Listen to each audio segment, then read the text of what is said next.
Well,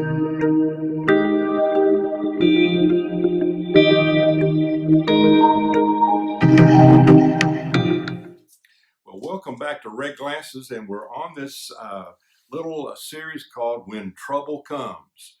Have you ever been hit by a sledgehammer? I hope you haven't, but it wouldn't feel too good. But sometimes when trouble comes, it's like somebody got out the daggone sledgehammer and hit us. So let's talk about this a little bit. In Romans 8:29, the scripture tells us that God has a purpose for our life.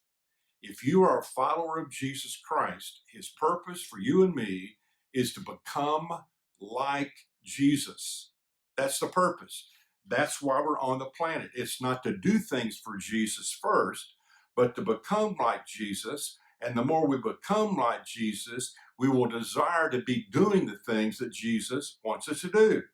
And so therefore, Jesus calls his 12 disciples. You can go back to Matthew chapter 4 and see that. And then as he calls them, he puts them in a process that will help them to become like himself, to become like Jesus. And so, for example, if you go to Matthew chapter 5 and 6 and then 7, known as the Sermon on the Mount, that he begins, I like to say it this way, he takes out his spiritual scalpel and begins to dig deep inside their lives. Because this whole thing of becoming like Jesus, this character development, is an inside job. You know, we can have all the religious things on the outside, but if we don't have the change and the transformation on the inside, we'll never become like Jesus. So this is an inside job. And just as Jesus was trying to develop his 12 disciples to become like him, so he wants us to go through that same process. And so again, that's what we're going to look at today. So here's the part. When trouble comes, don't try to avoid it. You don't have to pray. You don't have to pray for trouble to come. It's just going to come. When it comes, it says in the book of James. But when it comes, he's trying to use that and will use that to shape us and help us to become more like his son. If you look in Romans chapter number 5, this is what it says in verse 3 and 4. Because we know that these troubles produce patience, and patience produces character, and character produces hope. And so again, he's up to something in our life. Someone said this, your circumstances are temporary, your character is forever. Ooh, that's a good one. In 1 Peter chapter 1, verse 7, he says, these troubles come to prove your faith is pure. Think about that. A silversmith was asked, how do you know when the silver is pure? The silversmith's response was, when I see my reflection in it. Listen, when you are refined by troubles in your life and become more like Jesus, then you will reflect Jesus in your life.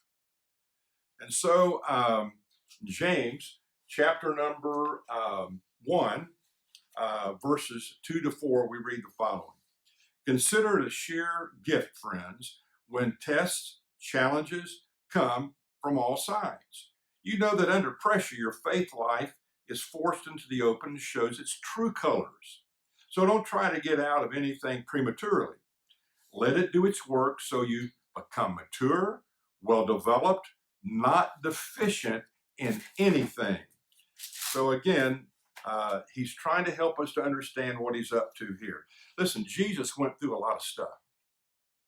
He went through temptation. He went through loneliness. He went through stress. He dealt with criticism. He dealt with rejection. He even, the scripture says, sweat great drops of blood.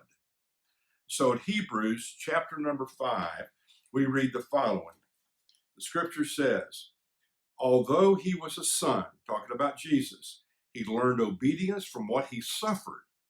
And once made perfect, he became the source of eternal salvation for all who obey him. And so then finally, in Romans chapter number 8, verse 17, we read the following. And this is powerful.